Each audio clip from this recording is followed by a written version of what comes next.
Hi friends, welcome back to my channel Rihand vlogs.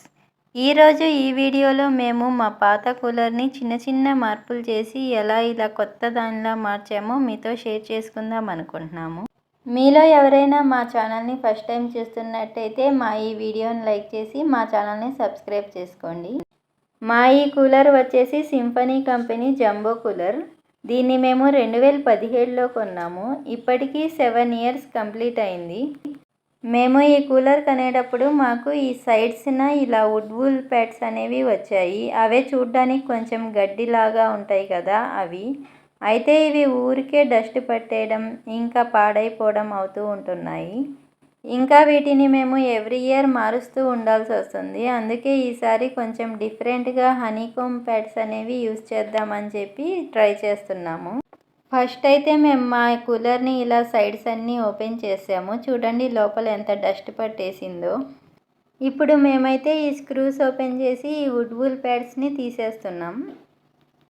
ఇక్కడ వీటిని చూస్తుంటే మనకి ఎంత డస్ట్ పట్టేసాయో అర్థమవుతుంది. ఇవి ప్రతి సంవత్సరం ఇలాగే మార్చాల్సి వస్తుందండి. ఊరికే డస్ట్ పట్టేస్తున్నాయి, ఇంకా పాడైపోతున్నాయి. ఫస్ట్ మేమైతే ఈ కూలర్ని వాటర్తో క్లీన్ చేసేసాం.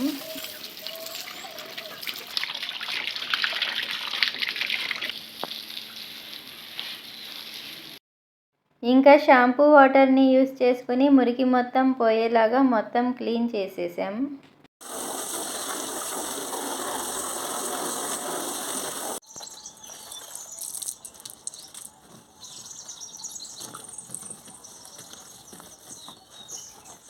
ఇప్పుడు ఇంకా వాటర్ మొత్తం పోయేలాగా ఒక డ్రై క్లాత్ తీసుకుని అంతా క్లీన్ చేసుకున్నాము.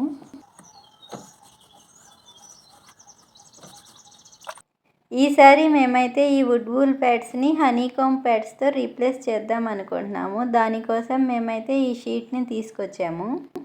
ఈ హనీకోమ్ ప్యాడ్ మెజర్మెంట్స్ వచ్చేసి length 6 feet, width 2 feet, height వచ్చేసి 2 inches ఉంటాయి. మాకు దీని కాస్ట్ వచ్చేసి 700 రూపీస్ దాకా పడింది. ఇప్పుడు మనం దీన్ని మన కూలర్ యొక్క మెజర్మెంట్స్ ప్రకారం కరెక్ట్గా కట్ చేసుకోవాలి. సో దీనికోసం మనమైతే ఇది కరెక్ట్గా సైజెస్ అనేవి చూసుకోవాలి.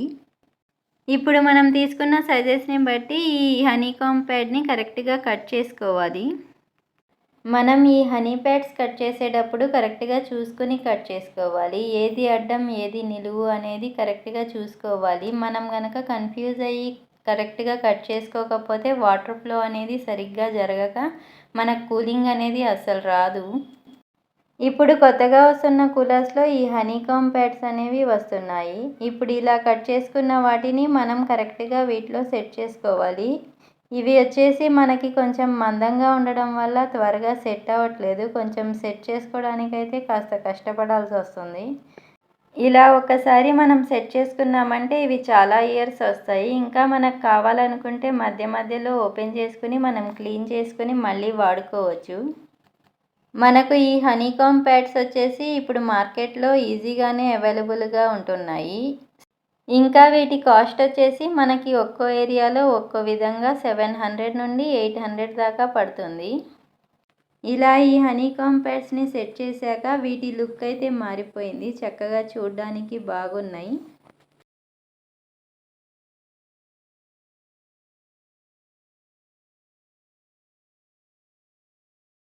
ఇలా మా కూలర్కున్న 3 ప్యాడ్స్ని మేము ఇలా సెట్ చేసేసుకున్నాము. ఇక ఇప్పుడైతే వీటిని తీసుకెళ్ళి కూలర్కి సెట్ చేయాలి. ఈ హనీకామ్ ప్యాడ్స్ డిజైన్ వచ్చేసి మనకి చూడడానికి తేనె పట్టులాగా ఉంటాయి. ఈ డిజైన్ ఇలా ఉండడం వల్ల మనకి వాటర్ అనేవి పైనుండి కింద దాకా సమానంగా ఫ్లో అవుద్ది. అలా ఫ్లో అవ్వడం వల్ల మనకి టెంపరేచర్ అనేది తగ్గి రూమ్ అనేది త్వరగా చల్లబడుతుంది. మనకి నార్మల్గా కూలర్స్ వాడేటప్పుడు ఊరికే నీచు స్మెల్ అనేది వస్తూ ఉంటుంది. కానీ ఈ ప్యాడ్స్ యూస్ చేయడం వల్ల అలాంటి స్మెల్ అనేది అస్సలు ఉండదు. ఇవి వేసిన కొత్తలో ఒక 2 hours మాత్రం కొంచెం ఆ ప్లాస్టిక్ స్మెల్ ఉంటుంది. తర్వాత అయితే ఎలాంటి స్మెల్ ఉండదు. అంతేకాకుండా మనం నార్మల్గా కూలర్స్ ఎక్కువసేపు వాడితే మన స్కిన్ అనేది జిడ్డు పట్టేసినట్టు అనిపిస్తుంది. కానీ ఈ హనీకామ్ ప్యాడ్స్ యూస్ చేయడం వల్ల అలాంటిది ఏమీ ఉండదు. ఇలా మేము ఒక 4 గంటలు కష్టపడి మా పాత కూలర్ని ఇలా కొత్త దానిలా మార్చేసాం. మీకు కనుక ఈ ప్రాసెస్ నచ్చినట్టయితే మీరు కూడా తప్పకుండా ట్రై చేయండి.